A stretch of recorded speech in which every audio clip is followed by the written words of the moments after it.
I'll adjust that, don't worry.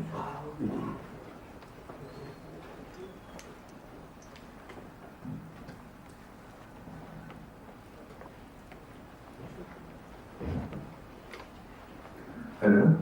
Am I heard till the last row? Yes. Yeah? Okay, thank you. I have known Ashok for over 50 years and I know what a strict ringmaster he is. So I've started my own stopwatch. Lest he threaten me with something.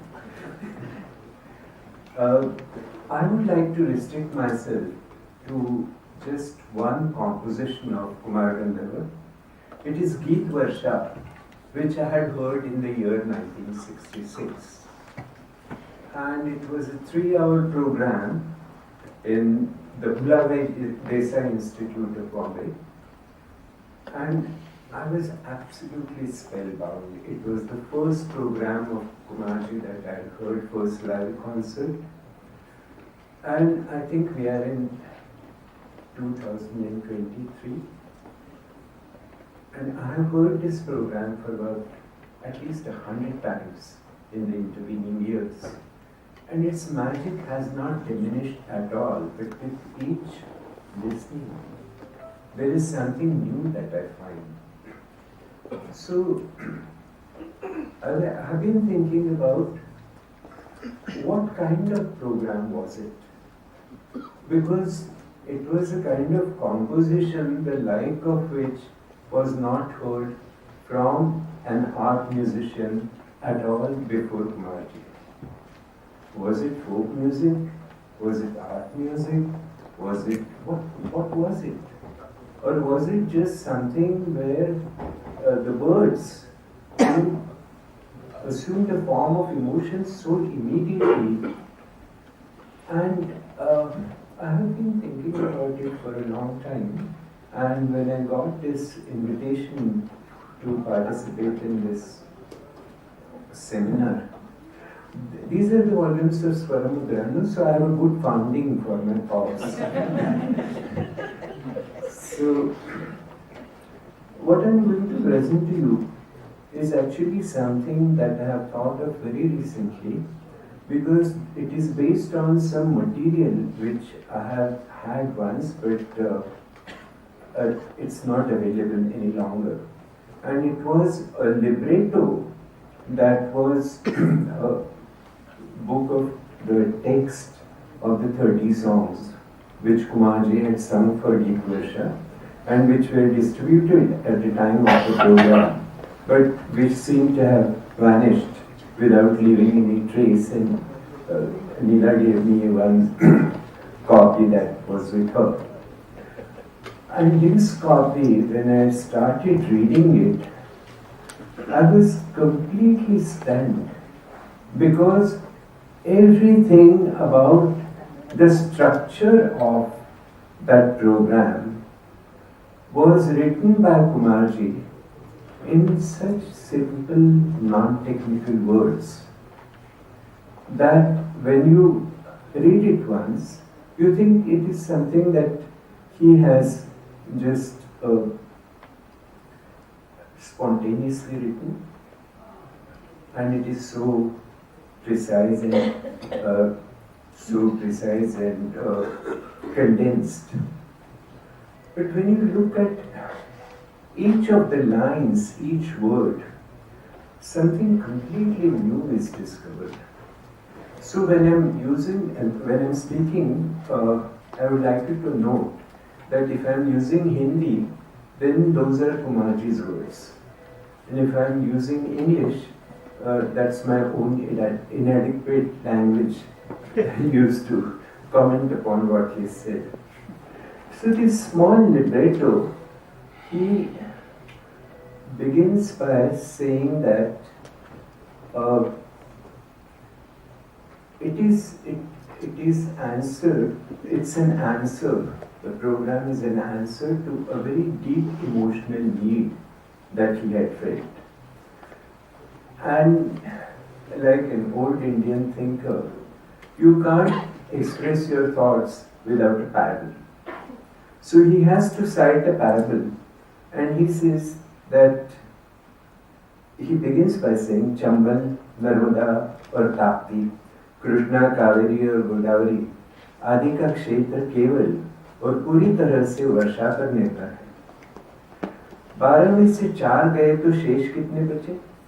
अगर वर्षा के 4 महीने निकाल दिए तो शेष सारा वर्ष शून्य के बराबर है। So, what does it mean? I'm going to actually, the presentation is more or less like a detective story. And I shall not tell you the end before the story is over. And so he goes on further to say, this is where the anguished need comes. किंतु एक कृषि सभ्यता में वर्षा का स्वयं सिद्ध महत्व को देखते हुए तथा देश के सांस्कृतिक जीवन में उसे प्राप्त स्थान को ध्यान में रखकर सचमुच आश्चर्य होता है कि लोकगीत और शास्त्रीय संगीत में बरखा को अत्यंत कम स्थान है। न तो जेठ पेशाब की झुलसा देने वाली गर्मी का विवरण है जो वर्षा के आगमन की उत्कंठा को तीव्र बना देता है, और न उस निरभ्र ज्योत्सना की पुलक का उल्लेख है जो खेत में खड़ी फसल को रोमांचित कर देती है। मेरी हिंदी तलफ्फुज़ माफ कर दीजिएगा। Kumar ji must have spent years collecting these songs of Geeta Varsha and distilling them again and again to finally produce Geeta Varsha, the small bottle that contained this itra with petrichor or mridganda as its base note that stays under all the fragrances. This is विभिन्न लोकगीतों, धुनों, रागों तथा रचनाओं के संकलन के द्वारा समूचे पावस ऋतु तथा उस ऋतु में जागने वाली भावनाओं का एक पूर्ण चित्र प्रस्तुत करने की कोशिश है। अलग अलग रंग की और ढंग की, भिन्न भिन्न ताल और चाल की ये बंदिशें, 30 बंदिशों के संकलन की विशेषता है कि समूचा आयोजन संगीत की एक महफिल जैसा प्रतीत होता है, बल्कि एक महफिल ही है। The monsoon Kumarji wanted to depict has 4 months: Jyeshtha, Ashadh, Shravan, Bhadrapad. Now, what he does is he divides the program into 3 parts, not 4. So, for a phenomena, he wants it to convey a feeling of totality, completeness. And for a phenomena to be felt as a complete, in its completeness, you must experience its absence, its growth, and its exit. So these are the 3 phases of life of every phenomenon. So if he had started collecting the songs according to 4 months, this would not have happened. So in order that you arrive at the totality, you need these 3 phases which he has used. And how he has used them? It's so beautiful. He has given them names like Bauchar, Jhadi and Fuhari. And they convey the 3 bhangimas of monsoon. Now let us see the division. Bauchar was Jyeshtha and Ashadh and had 9 songs. Geeta Varsha opened with Jyeshtha and its unbearable heat, stillness of air, parched throats and dry mouths of humans and animals, and left with the joy of the fleecy and newborn clouds and the light showers as Ashadh appeared. Jhadi is Ashadh and Shravan with 9 songs. As Ashadh is so important in the growth and power of monsoon, Kumarji uses it twice. It is in the first half and again in the second half. Combined with Shravan, it is monsoon with all its sound and fury, celebrated in Geet Varsha with 3 successive exhilarating songs. Ghanagaraje Barkhai, Bolane Lagi Pakirari, and Mega Purutwair, Ayorepia. Mita. Mita, sorry, उसमें किया लिखा था. Fuhari, the concluding part of Gita Varsha, depicts Bhadrapad and Ashwin with 12 songs. Just as time is marked by the seasons of lunar calendar, its milestones are celebrated with festivities and mythical events. The lunar calendar presumes the birth of Lord Krishna. Now, the Krishna is probably the only god whose name has the color of monsoon. And it's the only god in the world, I think, whose name is a color. So, whose very name spells the color of monsoon is supposed to have been born on Gokulashtami in Bhadrapad, and Ganesh Chaturthi is also in Bhadrapad.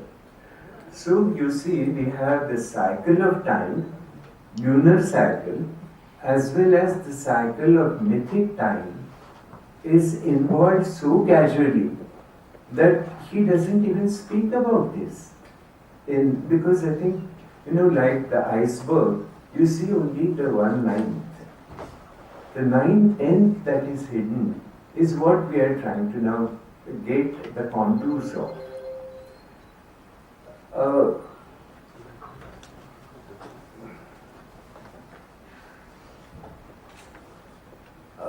Earlier I had mentioned that in order that you feel the ending of something, either it is you must feel the emptiness or a sense of monono avare or passing of times, or you must feel a kind of jouissance, a kind of orgasm, to use a common word. So, which is again a climax and something is ended. So now what Kumarji does in Fuhare, which is the last section, it's amazing because he expresses the agony of the separation of Krishna's absence.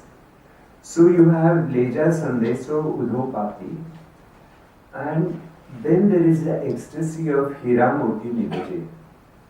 So one cycle continues, another cycle has ended, the mythic cycle has ended with exit of Krishna because another life for Krishna starts.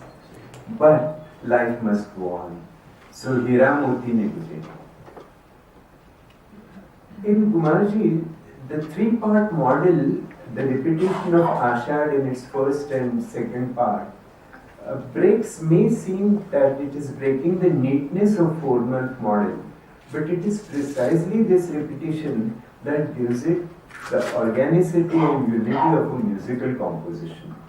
Because what you have actually is Graha, Amsha and Nyas. So the 3 parts not only correspond to 3 phases of anything, but they are also 3 musical phases. For the feeling of completeness, the model of genesis, growth and exit is a perfect fit. It is the way we experience any phenomenon in life. And now this 3 is a number about which I would like to comment, that it is the smallest odd number. So if you want to show asymmetry, see all even numbers like 2, 4, etc., they give you symmetry. If you want to show the asymmetry, which is a kind of organicity, it's not a mechanical repetition, then the smallest odd number is 3. Now in Kumarji's composition, not only has he divided it into 3 parts, but what he has done is then in each of the parts, there is the same kind of beginning, growth and ending. So each part actually repeats the overarching 3-part model. So there is this, each part, now I would like to just mention that each part, the unit is a Geet. the song. And a song is a lyric which has generally one mood and shades of that mood but nothing more. You will kill a lyric if you try and have 5 or 6 moods in it. So lyrical mode, which even as Aristotle defines it, is then it can lead to a larger mode which can contain it, and that is the dramatic mode. So Kumarji structures each of the parts in the dramatic mode. So what happens is, let us see how he uses this structure. In Gita Varsha, what he has done is he has done a montage of songs. And the montage first principle is that you take 2 montage cells, beats here, which when they clash should give you a meaning which is not contained in either of them. So Kumarji is mounting actually, he is a great filmmaker, he is mounting a montage of songs. And what are the examples in Bochar? He opens with Ghama Parere. Now this is so sad, and it's in Marwa, and first it is Kumarji's voice and the pukar that you experience. And then what does he do? What is the next song? This first song is not completely faded out. Generally, in order that a song exists, but as a filmmaker, he has the possibility of using an incomplete fade out because he is singing, he is the nayak, he is the director, he is everything. So he breaks that and goes straight into Nayo Nayo Megha. If you listen to it carefully, in film we call it a transition. You can have a dissolve, you can have fade out, etc. But it is a kind of very quick dissolve. There are not very many musicians who dare to do such a dissolve in the middle of such a sharp contrast. So we are now dealing with a dramatic structure, and Gita Varsha abounds in such structures. Okay, so we have these 3 parts.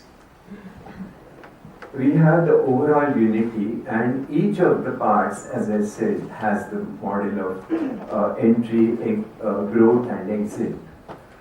But in order that the 3 parts form a unity, they must resemble each other also. Just as they must contrast to give you 3 parts, they must resemble also. So what he does is, I have just described this beginning of Bochar, and the song of the beginning of Jhadi is again a slow Kare Megha Varasat Nahi in Miyaki Mallar. And you can't have for the middle section a more expansive rag to open up. And then what does he do with this? This rag is so expansive that you can't suddenly break in to something which is like the first break from Marwa to the Sorat Desh. So what he does there, he puts a kind of neutral Baramasa in between Padharo Prabhu, Lago Savanamas, Padharo Prabhu Prame.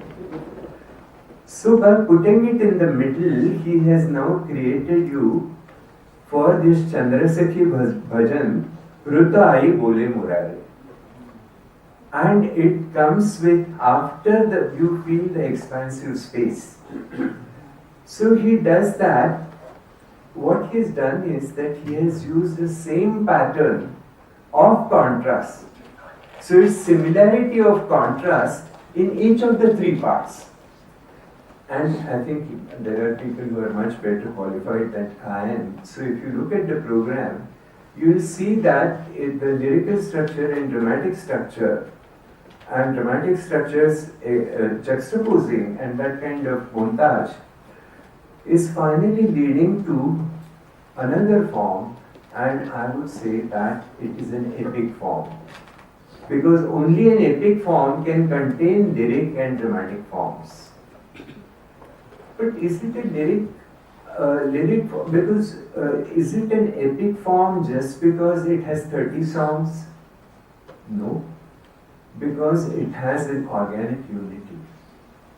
Also, an epic cannot be just a numerical requirement. It has to actually deal with the absolutely fundamental problems of life. Otherwise, it has no right to be called an epic. So, just as Ramayana started with that pain of the killing of the bird, this has started with a pain of suffering. So, it starts with Kham Parv. Wow.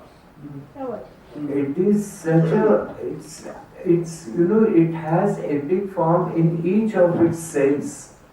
Each blood cell of Geet Varsha has the throbbing of the epic. They all contain DNAs of epic. And that's why he has done this absolutely mega composition. And my contention is not only for its importance, because if you take that Puravaja, what are the words? Purvaja Kine. Kine Bandhayo. Closer. Huh. So there the reference to ancestors, then the different kinds of relationships between Devar and Bhauja. So all that is the complete life, emotional life of a clan is depicted in an epic. So what I think is, for this I call it the Indradhanush of Shivaputra. And the only question is, epic comes again and again. Will it be stringed again? Can someone take on stringing the Shivadhanush of this rainbow of the Shivaputra? And I'm confident that this epic will be born again and again. And thank you very much for a patient listening.